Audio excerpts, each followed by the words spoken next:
Hello everyone, hopefully you all are well and good. The Premier League is back with another game week. Finally, after the winter break, the Premier League football is back, and I always love to predict each and every fixture in the Premier League game week. So do smash the like, subscribe, and let me know your opinion in the comment section. We have some big games to talk about. And the first one is Nottingham Forest versus Arsenal. A big match for Arsenal in the pursuit of title race. It's not been a good December for Arsenal, but can January be a good one for them? It was a big win against Crystal Palace to put the toxicity away, to put the negativity away, and get the campaign back on track. But the job is not done. Still 5 points behind Liverpool, who are in a really good form, and they have to welcome Liverpool in the next game week at the Emirates. So this is a very big match against the Nottingham Forest side, who ended their title hopes last season when Molineux scored the goal and Nottingham Forest won. Now with Nottingham Forest, Elanga is a doubt for this game, but I think he'll play, and Molineux will not be available for this game. In a big problem for Nottingham Forest. Under Nuno, Nottingham Forest has slowly climbed the table and done really well, but I'm still not convinced of Nottingham Forest. They still are a side for me who struggle for goals. We saw them against Manchester United. They weren't really good, but United were even more poor. Arsenal are still a really good side with Gabriel Saliba at the back, Ben White, now proper rested. Ben White is looking better. Zinchenko, you go on to Saka front along with your Martinelli, who looking really good, scoring the goals. You saw with Trossard, you have Declan Rice in the back, and I believe the quality is too much. Can Nottingham Forest surprise? Anything could happen, but I believe the quality is too much and Arsenal will start putting a run. I'm going with a comfortable 2-0 win for Arsenal at Nottingham Forest. The next game is another very tasty one. Luton Town versus Brighton. Now, Luton Town were everyone's favorite to go down. They'll go down till 20th, but they have been revelation. They have been fantastic at home. The way they have played at home has been massive. They've also been good at away, but at home, they have played some really, really good stuff. Ross Barkley has been fantastic. Adebayo in front has shown very, very good signs, and they're a very difficult team to beat at home. Brighton are another team who still have a very good chance, outside chance of qualifying for the Champions League. Now that's going to be difficult,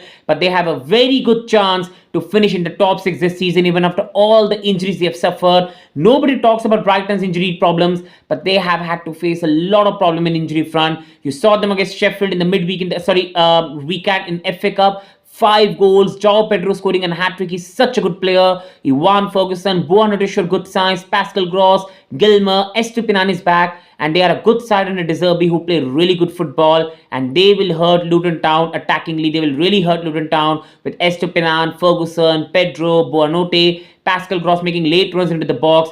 But on the other hand, Brighton are weak on set pieces and Luton Town are strong. And at home, Luton Town have the ability to put the cross into the box and get those goals. And this is why I see a 2-2 draw, a really, really good game of football with both sides getting enough goals but not enough to win the game. Now, another fixture which is really important for both the sides, for Everton as well, to slowly go up the table after the 10-point direction. They're still away from relegation zone, but they want to get even more and more away. And if another reduction looms, it's going to be a problem. On the other hand, Fulham is again been tipsy-turvy season for Fulham. They can score 5 goals in 2 matches, but they can also score 0 in 3 matches, and that's been the problem. In the FA Cup, they were knocked out 3-0 by Newcastle in a match. They played well, but they don't have the clinicality. They went away to Stamford Bridge against an out of form, you can say, struggling Chelsea side. And again, attackingly, they could not offer much. But on the other hand, they scored 2 against Arsenal, 5 against Forest, 5 against West Ham. And still the problem remains the same. When they score a lot. But otherwise, they still are a side that struggle attackingly. Everton, again, they have no Doucouré for this game, and they also struggle attackingly. Calvert-Lewin is not clinical, and they still depend a lot on McLean and Harrison.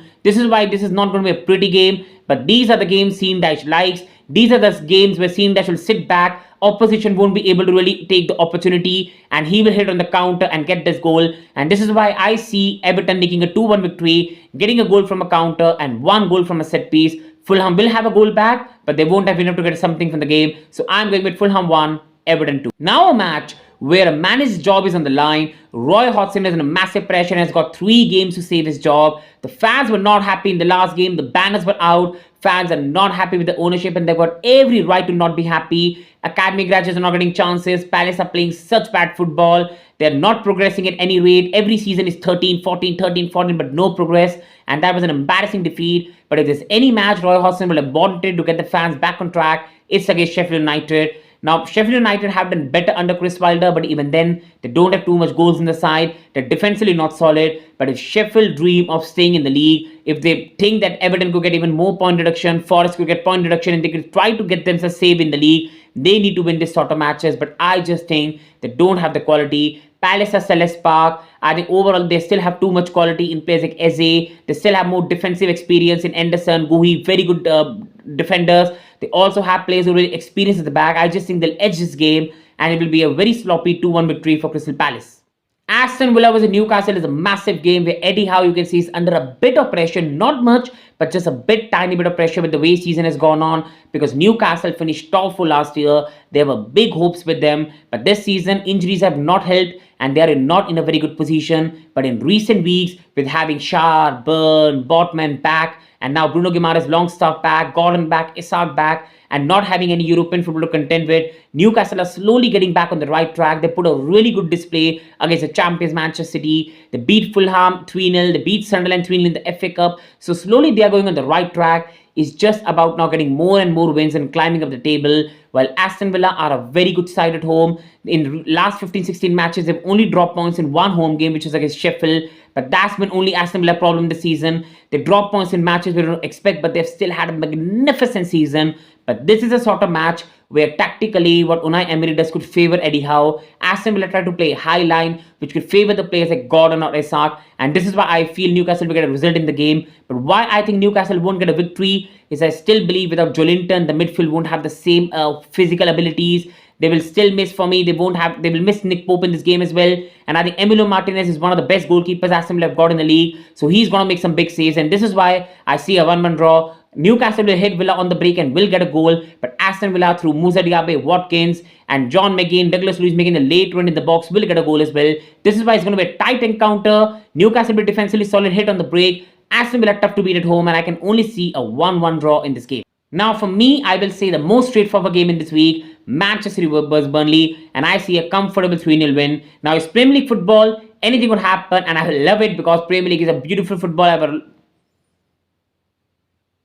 Now you can see I'm going to talk about the most straightforward match this week, that is Manchester City versus Burnley. I just see a comfortable 3-0 win here with all due respect to Burnley. It's Premier League football. Anything could happen, and football is a funny game, but I just think Manchester City have enough quality. Burnley are not a side like Everton and West Ham who can sit back and counter really well. If they try to play their football, they're going to be absolutely finished, and Manchester City love these matches at Etihad Stadium, absolutely suffocating the opponent with the possession and getting those goals, and this is why I just see a comfortable 3-0 win for Manchester City. Now another big game you can say in terms of different ends of the table. For Tottenham, it's about staying near to the title race if they have any chance to win the title, or still be near to get the top 4 spot over Aston Villa. Brentford on the other hand are still nearing to the relegation zone and they will want to stay far away from it. Ivan Toney coming back was a massive boost, but they still miss Bryan Mbeumo, and that is a big problem in this game. This is a games which Brentford really like playing against big opposition, sitting back and countering. And if they had Mbeumo fit for this game, I think it would have been a really interesting game with the Tottenham side, where Maddison still might not start. Son is an Asian Cup duty. But right now, I just see Tottenham have too much quality. Yes, attackingly, they don't have Son, but I just think at home, Ange Postecoglou football, they're going to absolutely go after Brentford for the whole 90 minutes. And at some point, Brentford will give in and they will concede the goals. And yes, they have Ivan Toney, but I don't think they have too much attacking quality. Tottenham are a very good side from set pieces, defend well, they score goals. And this is why I just see a comfortable in the end, a 2-1 victory. It's going to be a bit nervy, but in the end, Tottenham will get the job done and it will be Tottenham 2, Brentford 1.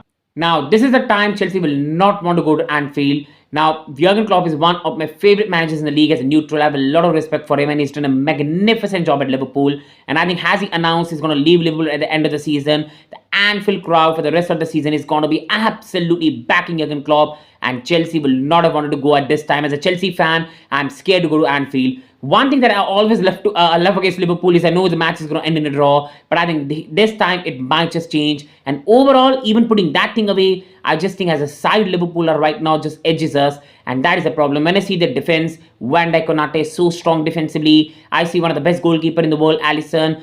Yes, they have no Trent, and that could work in a benefit, but Bradley has done a good job so far. Joe Gomez is solid defensively, and Jota, if that man is around 20 yards in the box, he'll score a goal. And Nunes is a type of player where Disasi is not really quick. Thiago Silva could be troubled by Nunes, and that is something Chelsea will need to be careful. Now, where is a Chelsea fan I believe we can hurt them is on the counter in the midfield with Enzo Fernandez, Caicedo, and Gallagher. I think we can compete in the midfield and even do better than Liverpool.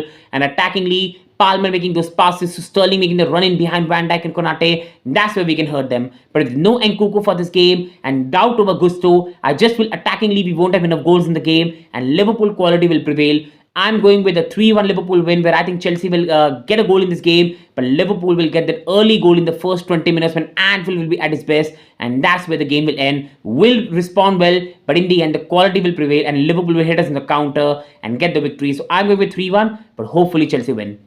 Now, another really interesting game, West Ham versus Bournemouth. Now, Bournemouth lost to Liverpool in a very, very convincing fashion, embarrassed, but when a team scores so good goals like Jota scored that day, you can't even blame them. But this is a match where Bournemouth will love to get back on track against a West Ham side who will have no Paqueta for this game, no Kudus for this game, and they have been struggling. They drew against Sheffield in the 97-minute penalty. Yes, it was a controversial penalty, but West Ham are a very different side without Paqueta, without Kudus. But this is a sort of match where I think Moyes will love it. Bournemouth will play attacking football. West Ham will have opportunity to counter. They can handle Solanke with a defensive got. I think Zuma, he can do a good job against Solanke. And on the counter, they have players like Bowen. And along with that, from the corner kicks, they have players like Suchek who are going to provide the threat. And I just feel that home pressure and getting that victory with experience, I just feel West Ham will edge this game 2-1.